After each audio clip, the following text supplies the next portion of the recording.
Olá, vamos dar início a mais um dia de estudos aqui no nosso canal.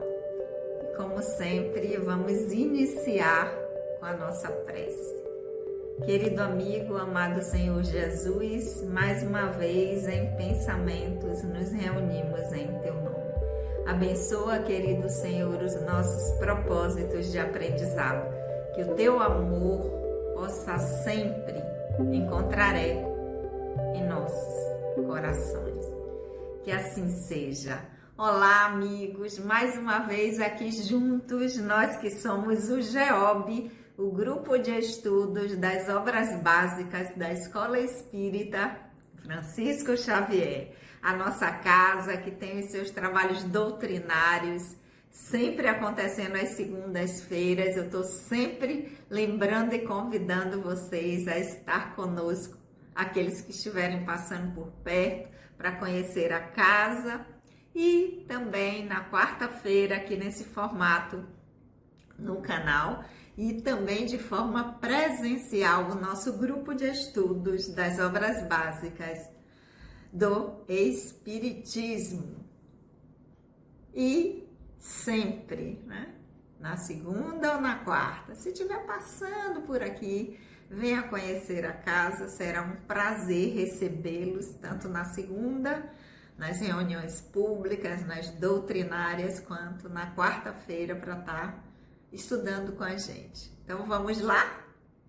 Vamos estudar? Aqueles que estão chegando aqui pela primeira vez, sejam muito bem-vindos. Meu nome é Sandra Naira.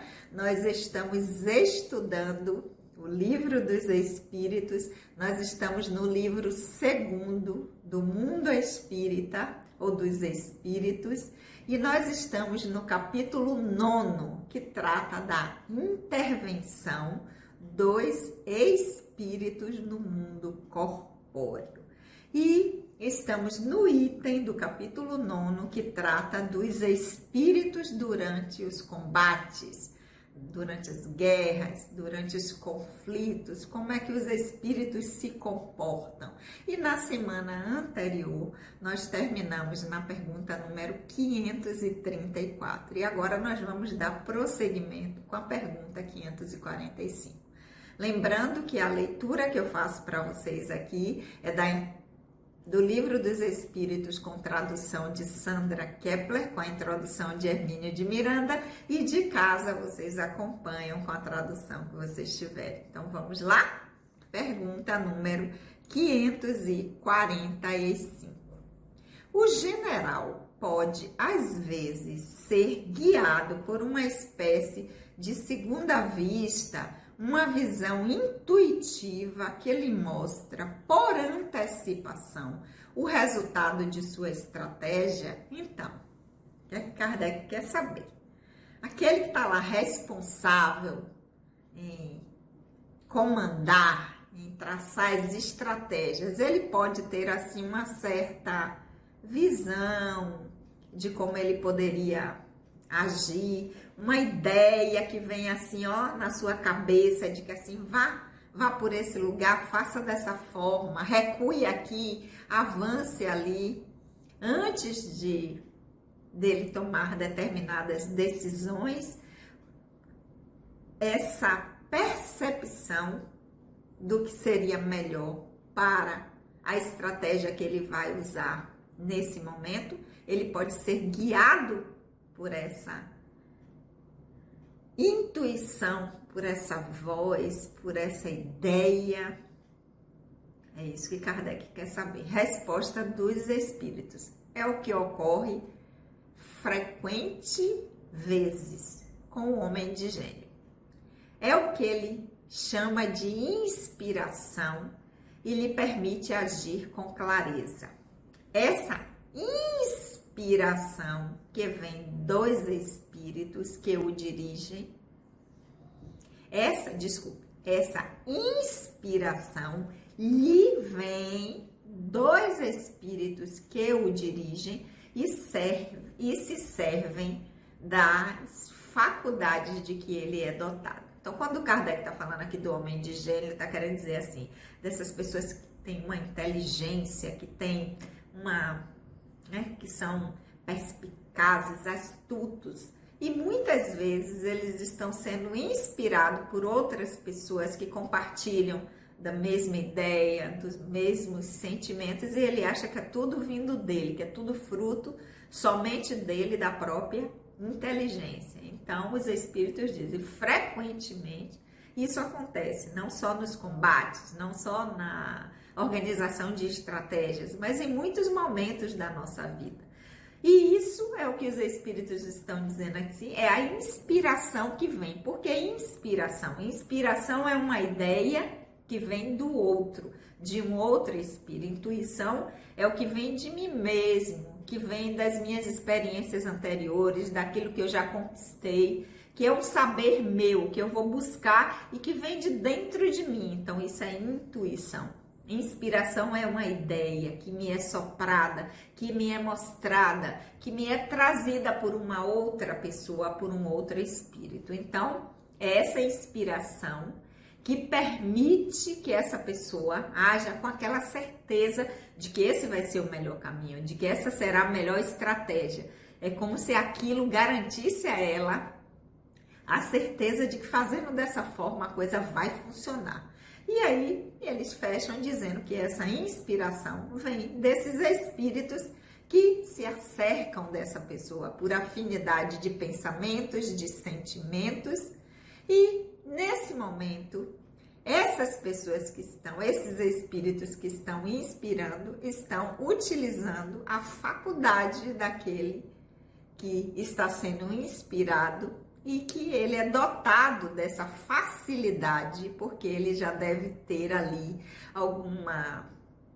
uma percepção mediúnica, uma habilidade, uma potencialidade mediúnica em potencial, e os espíritos se utilizam dessa ponte para fazer com que essa inspiração ela chegue de forma mais efetiva, que ele perceba, né? Porque tem aquela intuição que a gente tem assim, uma ideia de que talvez a coisa possa dar certo dessa forma, mas outras não. Chega a ideia como se fosse uma certeza. Quando chega para a gente dizer assim, é isso que vai funcionar.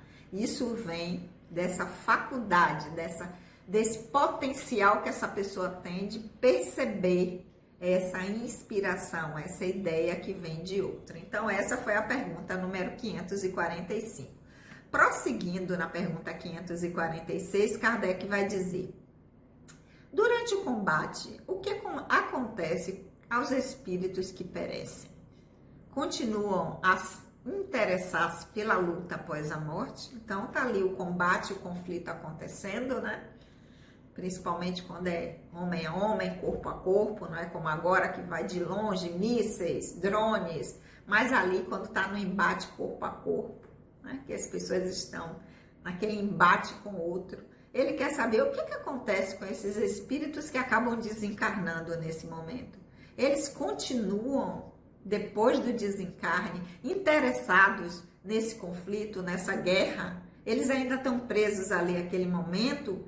Ou eles deixam de se interessar por isso, dizer assim, ó, minha obrigação porque eu servia enquanto eu estava lá, agora que eu não estou, essa obrigação deixou de existir. Como é que funciona para os espíritos que desencarnam durante um combate?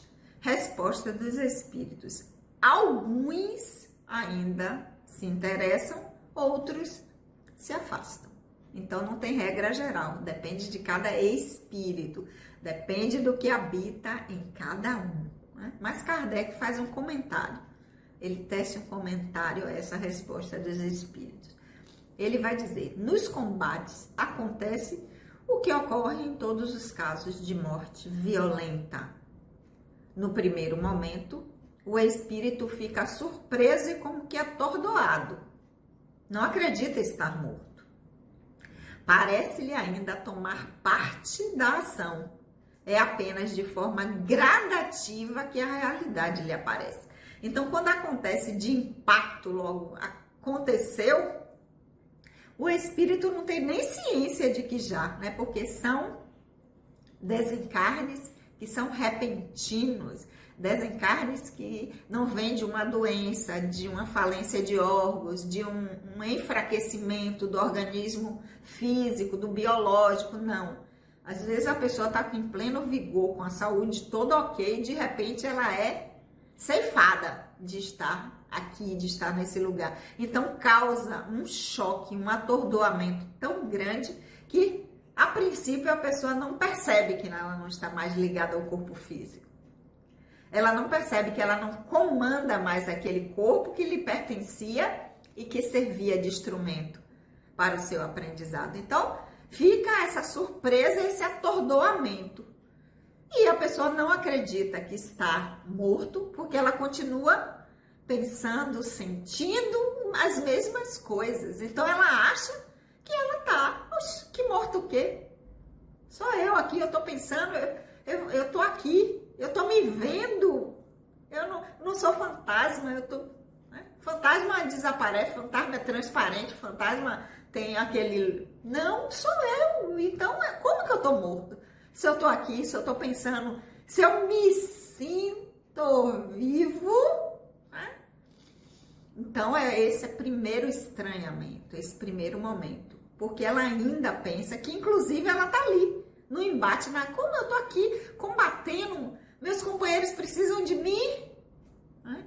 Mas depois, de forma gradativa, a realidade vai aparecendo, até porque ela vai tentar interagir com aquela dimensão da qual ela não pode mais fazer parte, porque já houve um rompimento, né, da ligação com aquele corpo físico, e ela não, esse espírito não atua mais sobre aquele corpo, e aí a gente vê como os filmes representam, né, o tentar pegar aquele corpo, tentar pegar objetos, e aí a realidade vai se apresentando para aquele espírito e ele percebe que realmente ele não interage mais com aquela situação que está acontecendo.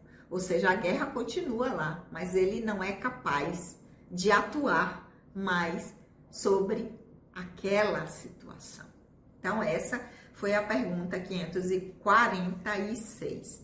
Na 547, Kardec vai dizer: os espíritos que se combatiam quando em vida, uma vez mortos, se reconhecem ainda como inimigos? Continuam lutando uns contra os outros? Então tem o lado B do combate e tem o lado A do combate. Eles estão ali brigando e sabem por que brigam, as divergências, o que cada um está disputando, querendo conquistar. Quando acontece o desencarne, eles continuam ainda com esses mesmos divergências, com esses mesmos embates, com essas mesmas diferenças, eles ainda estão defendendo as mesmas coisas de quando estavam aqui, ainda se reconhecem como inimigos? Resposta dos espíritos: nessas ocasiões, o espírito jamais se mostra calmo, né? Num primeiro momento, pode ainda odiar ao seu inimigo e até persegui-lo, mas quando se acalmar, verá que a sua animosidade não tem mais razão de ser. No entanto, ainda poderá conservar alguns traços cuja intensidade varia segundo o seu caráter. Então, a gente já viu, né, que quando a gente desencarna, a gente não vira outra pessoa automaticamente. Então, eu ainda conservo todos os sentimentos ainda, tudo que aquele personagem que acabou de deixar de existir, porque o personagem deixa de existir, ainda está ali muito vivo. As ideias, os conflitos, as contradições. Então, o espírito não vai se encontrar tranquilo, calmo, porque ele estava numa situação de embate, de estresse, às vezes de muito ódio, de muita revolta contra aquele outro povo, aquelas outras pessoas, aquela outra nação. Então, no primeiro momento, ele vai continuar esse mesmo sentimento em relação a essa outra pessoa e vai perseguir até, e vai continuar. Bom, já que eu não estou mais atuando, mas pelo menos eu vou ver aqui se eu consigo ainda atrapalhar, o que é que eu consigo fazer para ajudar o meu lado. Mas, quando ele for se acalmando, as coisas forem se configurando, o tempo for passando, ele vai pensar essa animosidade não tem mais sentido, razão de ser, até porque eu não faço parte mais desse conflito na dimensão material. Eu estou agora em outra realidade, eu estou em outro lugar, onde esse conflito não existe. Onde aqui, onde eu estou agora, nesse lugar, nessa dimensão, esse conflito não existe, não tem razão de ser. Mas, como nós somos o que sentimos e que abrigamos no nosso mundo interno, porque o reino de Deus está dentro de nós, então enquanto a gente não pacifica esse reino, ele vai ser o que nós construímos dele. O espírito pode ainda durante muito tempo guardar esses traços, esses sentimentos. O que vai variar de intenção é como esse espírito é, qual é o seu caráter, qual é o seu desenvolvimento espiritual, como ele é como pessoa, quais são os sentimentos que ele abriga, que vai fazer com que isso se prolongue ou seja mais rápido para se dissolver. Kardec complementa essa pergunta 547 com a pergunta 547A. Ele vai perguntar, ele percebe ainda o rumor da batalha, então ele está vendo ainda as bombas, as balas, os explosivos, o desgaste, tudo que está acontecendo aí. Ele ainda vai estar percebendo isso? Resposta dos espíritos, sim, perfeitamente, até porque ele ainda está muito envolvido, né? Ele está ainda muito numa fixação mental daquela experiência, daquele momento que ele estava vivenciando até então. Então, ele sim, ele percebe perfeitamente. Pergunta 548. O espírito que como espectador assiste friamente a um combate, testemunha a separação entre a alma e o corpo, como se lhe apresenta esse fenômeno? Essa é a pergunta que vai fechar esse item sobre como os espíritos se comportam, atuam e sentem nos combates. É a última pergunta, 548. Então, assim, o espírito desencarnou ali, ele está como um espectador que vai assistir friamente aquele combate e naquele momento ele vai perceber toda a separação que está havendo entre o espírito e aquele corpo que aquele espírito utilizava. Como ele percebe esse fenômeno? Resposta dos espíritos. Há poucas mortes que ocorrem instantaneamente. Na maioria da parte dos casos, o espírito cujo corpo acaba de ser mortalmente ferido não tem consciência do fato imediatamente. Então, assim, poucas são as mortes em que o espírito tem uma consciência do que está acontecendo de forma instantânea. São poucos os casos, né? Leva um tempo para que a gente perceba o que é que está acontecendo. Quando o espírito começa a retomar a consciência, é que os assistentes espirituais o reconhecem movendo-se ao lado do cadáver. Isso parece tão natural que nenhum efeito desagradável lhe produz à vista do corpo morto. Tendo a vida se concentrado no espírito, somente ele chama a atenção. É como ele que se conserva ou a quem se dá a ordem. É com ele que se conversa, desculpe, ou a ele quem se dá a ordem. Então, lendo de novo, que eu acabei me atrapalhando aqui no final, né, os olhos. Quando o espírito começa a retomar a consciência, que os assistentes espirituais o reconhecem movendo-se ao lado do cadáver. Isso parece tão natural que nenhum efeito desagradável lhe produz a visão do corpo morto. Tendo a vida se concentrado no espírito, somente ele chama a atenção.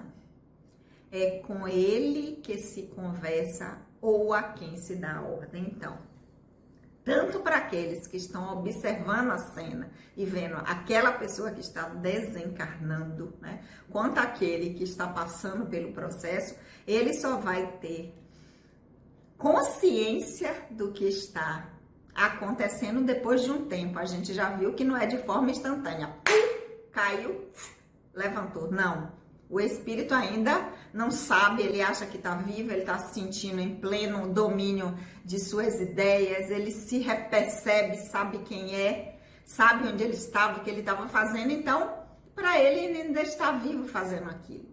A partir do momento que ele começa a tomar consciência de que é uma outra realidade que ele está vivendo, que ele não está mais ligado e percebe aquele corpo que está ali, né? Se é alguém que teve a vida voltada para a imortalidade do espírito, que sabe que essa experiência na dimensão material é apenas uma experiência temporária, por mais que longeva ela seja. Hoje mesmo eu estava lendo a notícia da brasileira, que parece que é a mais... tem maior idade hoje, 104 anos, e que estava fazendo uma cirurgia, mas por mais longeva que seja a vida, um dia ela vai, essa vida do corpo físico, ela vai se extinguir, mas a vida imortal do espírito é que é a real, porque o corpo morre, mas o espírito que é imortal. Então, se for alguém que no seu aprendizado não estava voltado apenas ao mundo material, a experiência disso aqui como se fosse a única vida que nós temos e que ela se acaba no momento que o corpo físico deixa de existir, isso acalma, isso faz com que a pessoa tenha uma melhor percepção do que está acontecendo, do seu processo, e aqueles que o assistirão naquele momento falarão para ele e ele entenderá como espírito, e ele vai a cada momento se apropriando melhor dessa nova realidade, vai entender as suas experiências para que ele possa seguir a sua jornada agora como espírito imortal que é, dando continuidade à vida que não se extingue, porque a vida, ela é contínua desde o momento que nós passamos a existir. A vida, ela é eterna a partir do momento que nós existimos, que nós começamos. A existência que ela é temporária, porque ela é o tempo que aquele personagem precisa em cada experiência que vivencia para dar conta do aprendizado necessário, aquele momento, aquela reencarnação que ele está ali em aprendizado, até que chegue o momento em que ele vai reencarnar para iniciar uma outra experiência. Então a experiência, ela tem tempo, mas a vida com V maiúsculo do espírito é imortal. Ok, meus amores? Então, com a pergunta número 548, nós encerramos o item que trata dos espíritos durante os combates. E semana que vem, porque claro que eu estou esperando vocês aqui, nós vamos saber sobre os pactos. Que é isso? O que é que será que Kardec quis saber com esse tema? Mas quarta que vem a gente vai saber. Vamos orar? Querido amigo, amado Senhor Jesus, nós te agradecemos por esses momentos de reflexão. Que o teu amor, querido amigo, amado Senhor, possa sempre encontrar eco em nossos corações. Um beijo no coração de todos e até a semana que vem.